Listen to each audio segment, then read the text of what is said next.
Hello, and welcome to Adventures in Relationship, a psychoeducational show about healthy relationships with romantic partners, others, and yourself. I'm Amy Gordon, an individual and couples psychotherapist working on unceded Tiwa land in Albuquerque, New Mexico. And I also offer virtual therapy. So reach out if you'd like to work with me individually or as a couple.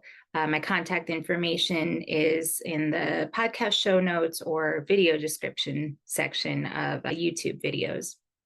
I'm talking about boundaries today, and a lot of content creators are also talking about boundaries right now. It's a popular topic for good reason, but some of the insight and suggestions that I'm hearing being made aren't for everyone. I'll say more about that. But what I'm hoping you take away from this episode is a better understanding of what boundaries are and the knowledge that you can set boundaries without a perfect script. Healthy boundaries are so important to any relationship. And I want to offer you a survey course in boundaries, like an overview to break down what they are, what they aren't, how they work, and how you can better implement them. So to start, I want to talk about what boundaries are not. I hear a lot of clients complain about how their mother, friend, partner, or boss is constantly violating or disrespecting their boundaries.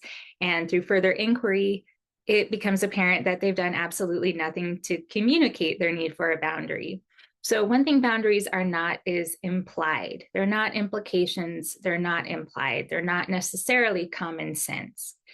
So an example might be, let's say your dad is trying to convince you that you should date a certain type of person. And despite you really not being interested in his opinion or even being offended by his emphasis on superficial factors, you don't tell him that you don't want his input around your choice in partners. Or let's say your girlfriend goes out and smokes weed with her adult brother and often ends up getting inebriated with his single friends until late at night. And you don't like it, but instead of expressing a boundary, you just get pissy and passive aggressive with her. And in both of these cases, your intuition is telling you something, that something feels wrong, that you're not comfortable with these dynamics in your relationship. And your intuition might be communicating a need for a boundary, but it's not a boundary if it's not communicated. And I'm not a Puritan suggesting you have to set boundaries perfectly. Like I said, I don't think that there's a generic script that works for everyone. But I just want to say a little bit about communication. They just need to be communicated. And communication is really different for any person or any two people. We all have different styles of communication. And as long as we're paying attention to our audience and their comprehension of what we're saying, communication is occurring. There are even like ableist notions of what communication is and that it has to happen in certain ways. And I want to step away from that mentality and really embrace the idea that there is some freedom in your unique communication style. You don't have to perfect it in order to communicate. But the big difference that I'm talking about here is that just assuming something is common sense and then using like avoidance or passive aggression rather than direct communication is just really not sufficient for establishing a boundary. Another thing boundaries are not are demands. So saying that you refuse to go to family dinner if Uncle Charlie is going to be there could be a good boundary as long as you thoroughly follow through with it. Demanding that your mom not invite Uncle Charlie to dinner, but then staying for dinner after Uncle Charlie walks in with cousin Ricky because mom profusely apologized, maybe said that she didn't invite Uncle Charlie, that Ricky must have, and you don't want to hurt your mom's feelings, so you stay for dinner. What you're really demonstrating is that you don't actually have a boundary around not being around Uncle Charlie. I've also seen demands around triggers a lot. In my line of work. That makes sense. And sometimes we need boundaries around our triggers and sometimes we don't. And what's reasonable in this regard is really variable. So I can't define what that is for you, but I do think it's important to ask yourself if you're insisting that others tiptoe around your sensitivities in a way that isolates you and them, and that maybe excessively controls the reasonable spontaneity of human dialogue, and to what end. So asking yourself, is this really a fair burden to place on another? And that's a good question. There are a lot of fair burdens to place on others when they value being in relationship with you. So we all do that in relationship. We all have conditions for being in relationship with us, and boundaries are those things. But I guess I'll just say a little bit more about this kind of demanding that people avoid your triggers versus a necessary in relationship building boundary. Like, they're a good example of like a necessary in relationship building boundary might be that you're newly sober and you can't be around alcohol consumption right now. That's not safe for you. So that's real and necessary and healing. Demands, though, come from this fear-based desire to control. And demands can be likened to walls. So maybe you've heard that expression before, boundaries, not walls. And boundaries aren't walls in that they're not super rigid. They are, there's some flexibility and spontaneity around a healthy boundary that walls just don't have. So boundaries are protective and preserving, but without like offensive reactivity, which isn't to say that if someone feels offended by your reasonable boundary, that you're responsible in any way for their feelings of offendedness. Those are two very different things. Random example of what I'm referring to by an offensive and reactive wall might be a friend asks you if you'd like to go to a monster truck rally with them, and you respond with, "Are you kidding me? Why the hell would I want to go to a loud and startling indoor event with screaming children?" Well, don't be surprised when you're not invited to their 8-year-old's birthday party next month. You might hurt their feelings, and you might be placing unnecessary distance between the two of you. And that's another good question to ask about your boundaries. Where do I and where do I not want to implement more distance in my relationship? There are a lot of great metaphors referring to necessary distance in boundaries. And I like to think of my boundaries as a rose bush that's engaging and inviting, but also defended against injury, and defended against injury by thorns that don't harm unless I'm intruded upon. And I've also heard this, another metaphor that I like, being a castle with a moat to keep out invaders, but has an accessible bridge to allow others to access as desired by you. So you can lower and raise the bridge as desired. That's the access point. So boundaries have access points. They're not completely closed off. Walls are more like a razor wire prison gate, where only restrained and incarcerated others under the control of armed guards can enter. And we might know people like that, where to be in relationship with them is, it feels really trepidatious. It feels like walking on broken glass, eggshells, whatever the expression is, easily offended, hairpin triggers. And we don't really want our boundaries to feel like that for ourselves or to others. Walls might be firewalls or electric fences, and you might have some people in mind who you've interacted with that it feels like that. It feels like approaching a firewall or getting shocked by an electric fence when you're engaging in relationship with them. So I think you get the point.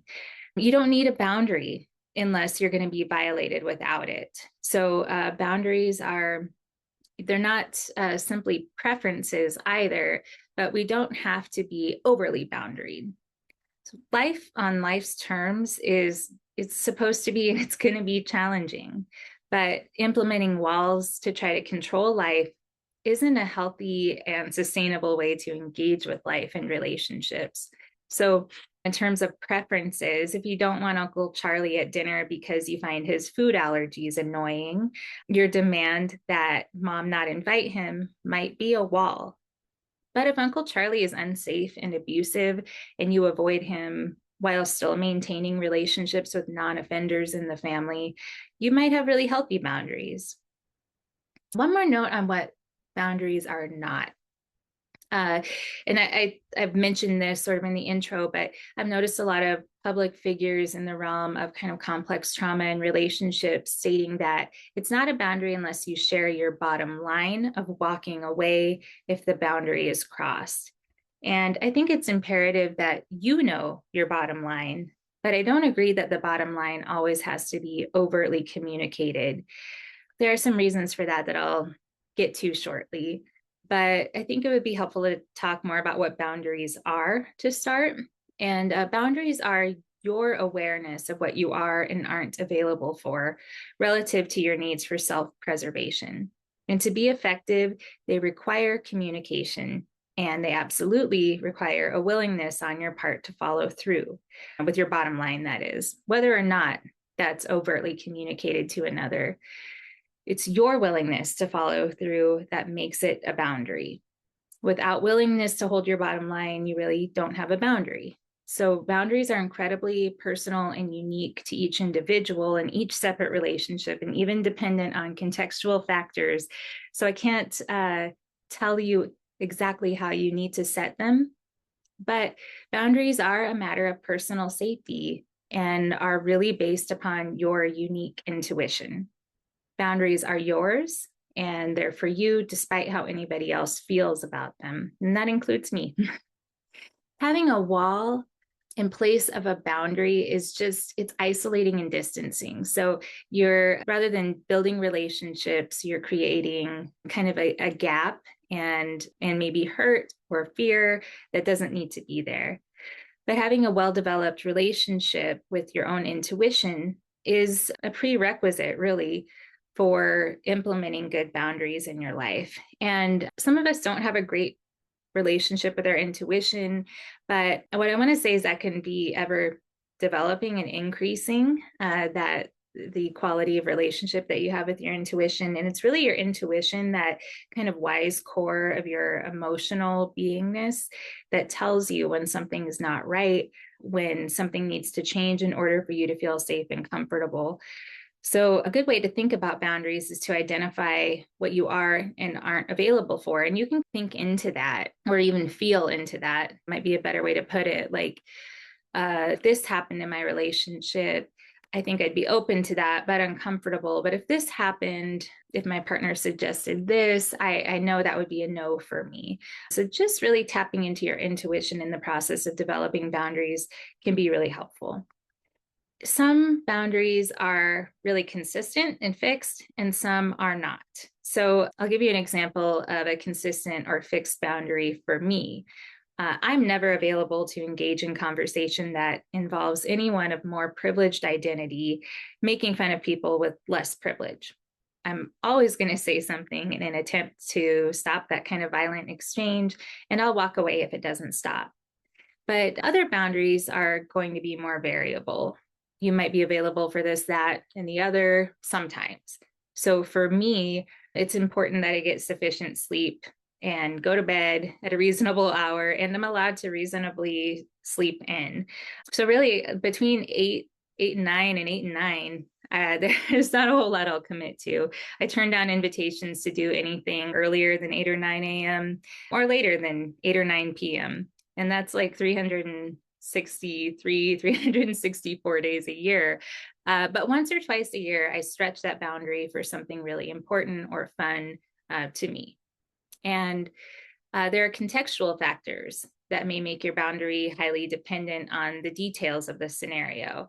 Like, I only share certain very personal details about my own life with the few people closest to me, maybe with hired mental health professionals or those in my recovery community, but not with most of my family, friends, and never with clients, of course. So there are quite a few models for boundaries that apply to these different levels of permeability or flexibility around them. But I think just breaking down a little bit more about like what types of boundaries there are would be most helpful at this point. So I'm going to point to internal and external boundaries to start. Internal boundaries generally pertain to how you treat yourself, how you express yourself, what you're willing to share about yourself with others. And I think the question of where you end and others begin is a particularly helpful question in assessing internal boundaries. So I'm not sure if you've heard that before, but sometimes boundaries are referred to where you end and others begin. When it comes to internal boundaries, it's a great question to ask. So, what do you want others to see and know about you? Do you maybe feel guilty for some behavior you've engaged in? How do you want to treat yourself? What inner dialogue are you willing to entertain? And what are you willing to take in from the world and from others as a matter of intrapersonal consent? External boundaries, on the other hand, are more clearly about your interactions with others. What behaviors are you willing to tolerate from others? Where is the line between regular human imperfection and abuse? Even how late to dinner feels okay to you when you're waiting at a table alone, or what feedback do you want or do you not want from others? What messages are you willing to receive? And a great measure of how functional your external boundaries are is to ask yourself, do you feel resentment with anybody? Or with whom do you feel resentment? Resentment's a really strong indication that you need better external boundaries with another. Oftentimes, in important interpersonal dynamics, both our internal and external boundaries are really important. So let's say you don't like how your partner tends to respond defensively when you share that you feel hurt or concerned about something they've done or said. I recommend that you first check your own internal boundaries to start. One good question might be, are you communicating in a mature and respectful manner toward your partner? And if you know that you are, and your partner's response is leading you to feel resentful anyway, you might want to express an external boundary, such as, hey, when I share with you that I feel concerned about your driving and you respond by dismissing my concerns, I feel invalidated and frankly unsafe. I need you to take my concerns more seriously.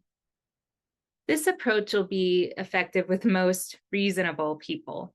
And I honestly don't think it's helpful in most circumstances to take this any further by tacking on something like, and if you don't demonstrate to me that you're taking my concern seriously, I will need to remove myself from this relationship. Good and necessary for you to know, but not necessary to say to most reasonable people. And you might want to take it to this level after more instances of your concerns being dismissed. But sometimes communicating your bottom line just feels threatening and comes off as more of a wall than a boundary. As a bit of a side note, and I could definitely do a whole episode on this, but in couples and even polyamorous relationships for that matter, it's so important to have agreements or overt shared principles of governance, as we call them in PACT. These are the boundaries for the relationship. So rather than internal boundaries as we would have with ourselves, these are really the internal boundaries of a two-person psychological system or a multi-person psychological system.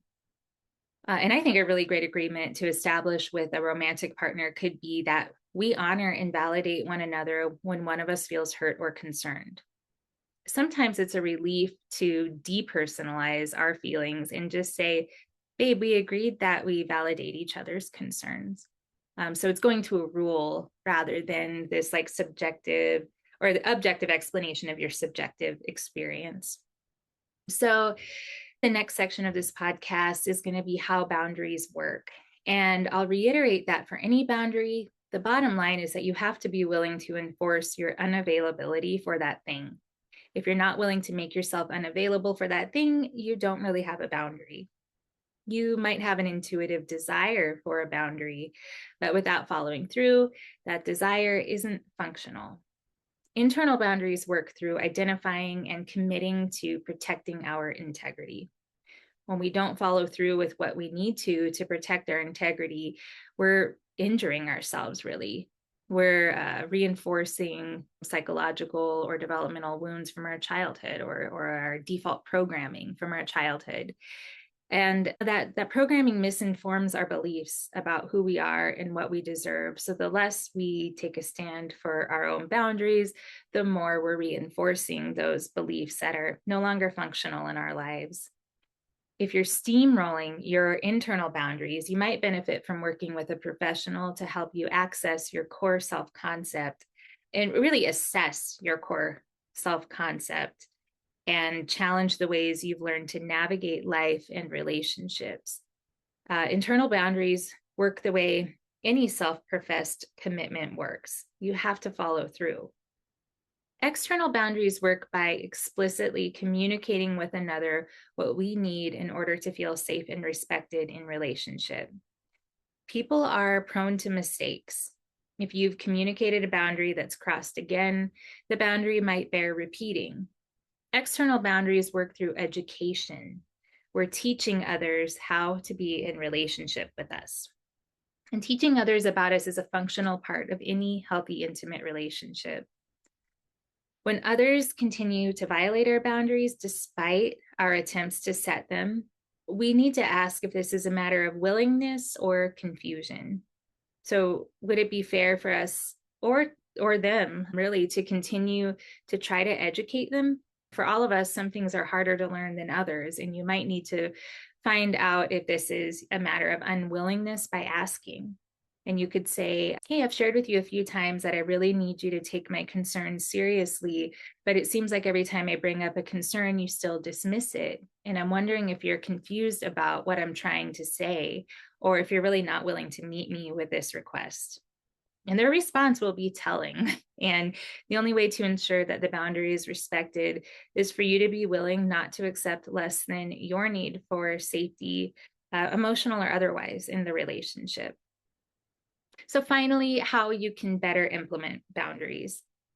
There are some stringent concepts of what a boundary is, involving not only subjective and objective observations, but requests and stated consequences if the request is not honored.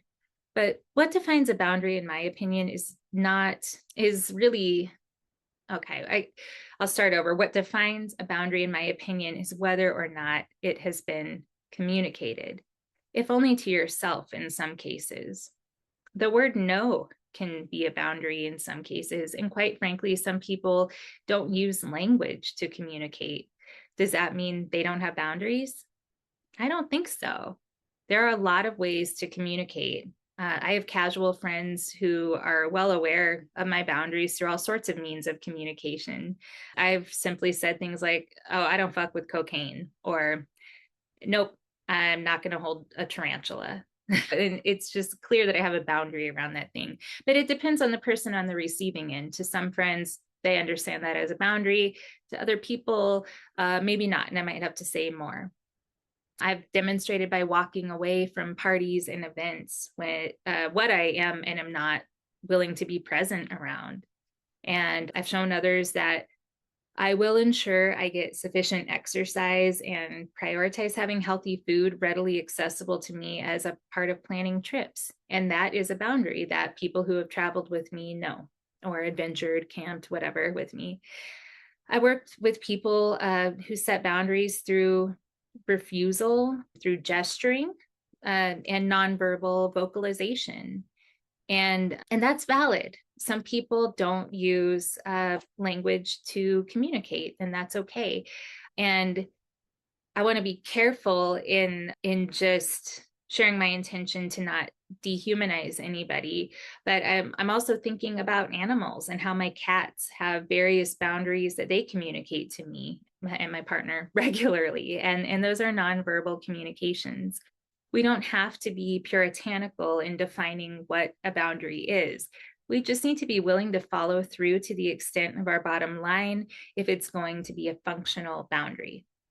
And we need boundaries in all areas of our lives. And as you probably have a lot of boundaries in your life that you didn't even know existed.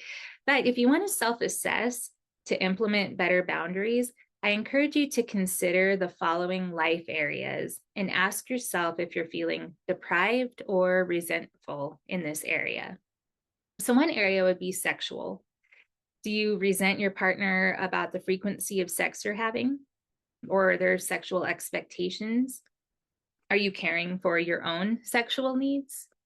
Do you feel like sex is obligatory? Are you able to speak to and advocate for your own needs and desires? These questions and other related considerations might be helpful in determining if you need better sexual boundaries. Another area would be financial. So, do you feel resentful about loaning others money? Have you been paid back? What are your boundaries around that? Are you reasonably managing your own finances as a matter of an internal boundary? Do you over or underspend? Do you allow external pressure to influence your willingness to spend on certain experiences or items? Consider these types of questions in determining if you need better financial boundaries. Occupational. How do you feel when you wake up knowing you have to go to work that day? Are you getting paid enough for your time and labor? Are there relationships at work that are uncomfortable or intimidating? Is your job aligned with your life's goals? Occupational boundaries can be especially precarious due to the transactional nature of the relationship within a capitalist culture. But I really want to encourage you to explore your occupational boundaries and consider what changes can be made to protect your sense of safety in this, really in your life, but in this area for sure. Recreational boundaries. Does life feel like a grind to you? All work and no play? Do you just wait to be invited to do anything fun? Do you decline invitations to fun events and activities because you're too exhausted from expending excess energy in other areas of life due to lack of boundaries? Are you honoring your need for recreation? Platonic. Are you satisfied with your social life? Are there aspects of your friendships that negatively impact other areas of your life? Do you feel connected versus isolated or dependent on friends? Can you be yourself truly in social circumstances? Are you bored with your friends? Frustrated? Do you have enough friends? Do you feel like you need to prove yourself to be approved of? Romantic. Are you satisfied with your romantic life? Is it romantic enough? Are you afraid of somebody really getting to know you? Are you anxious about your ability to show up in a relationship? Or are you too preoccupied by your relationship? Can your desires for romance and intimacy be met with this person, really? Do you need help in this area? A boundary could be, I really want to make this work, but in order for me to continue to invest in this relationship, I need you to be willing to get couple therapy with me and work with a professional to get realigned in some areas. Another area of life would be physical. Do you feel healthy? Are you overly concerned with weight or size? Do you get enough exercise? Are you eating good food? How do you feel about your alcohol or drug use? Are you seeking proper medical care? How's your energy, your appetite, your sleep? Do you allow others to encroach on your physical boundaries? Do you want more touch? Emotional, this my mind just goes in so many places, but some of those questions might be, do you know how you feel at different times? Do you have the emotional or mental health support that you need? Do you allow others to invalidate your emotions? Do you validate your own emotions? What is your window of tolerance like in different scenarios? Intellectual might be like, are you engaged in learning new things that are of interest to you? Do you enjoy debate? Some people do, some people hate that shit. Some people like debate is not an option for me. I have a boundary around people trying to debate with me. Where would you enjoy being intellectually challenged, or where are you unavailable for being challenged intellectually? When do you correct others, and is that really appropriate? Do you respond to people by setting a boundary when they correct you for something? And I'm not talking about like a statement of impact. Like, I know this wasn't your intention, but when you said this thing, that could be really offensive, either to me or that's offensive to a certain population of people or whatever that is. I'm not talking about that kind of correction. I'm talking about somebody correcting your semantics, like, oh, you didn't really say that right. Or you're reading in a group and you stumble or over a word and somebody goes out of their way to say it correctly for you. That can be a boundary. Sometimes that comes up for me. It hasn't in a while, but if you've been listening to my podcasts and webcasts, I fuck up and that's okay. But I really don't need people to break down my mistakes in that regard. Now, if I say something that is offensive and violent, I'm really open to correction around those things. Another area of life, spiritual. Are you spiritually, religiously, or philosophically engaged with life? Does life feel meaningless? If you had to describe a higher power, how would you start? Do you have an idea of what you'd say? How do you feel about psychedelics or psychedelic experiences, metaphysics, meditation? Do you feel connected to others who see life in a similar way? Do you pray, contemplate, meditate, spend time in nature? Are you open to signs, synchronicities, or peak experiences? So it's just an area of life where you can have boundaries. There's definitely a lot of misuse of power and control in, well, still currently, but definitely in the history of the world. So yeah, I'm so tempted to just say more, but I'm trying to keep this concise, so I won't. Anyway, spirituality can be a part of life, and you might not use that term, especially if you identify as an atheist, and that's okay. I just mean having a sense of meaning and wonder in life. And lastly, I want to present temporal boundaries as a consideration. Temporal refers to time. So are you spending enough time or perhaps too much time with certain people? Are you prioritizing your self-care needs when making time commitments? Do you allow others to talk you into staying later than you want? Is your employer respecting your hours of availability? Do you have time to do the things you want to do? Boundaries can be as unique and multifaceted as the individuals and situations involved, and there's no perfect way to set a boundary. But the overarching principles that I hope you take away from this podcast are: one, your intuition is your best source for knowing if you need to set a boundary. And two, boundaries must be committed to fully within yourself, and they must be communicated with others when they're external boundaries. And if you're struggling to understand or set or maintain boundaries, I encourage you to get help locally or online. I am a therapist, but I'm probably not your therapist. Maybe I am. I don't know if any of my clients are listening. Don't rely on any podcast or webcast as your primary mental health support, and take good care of yourself and others by having healthy boundaries. Thank you for watching or listening, and until next time.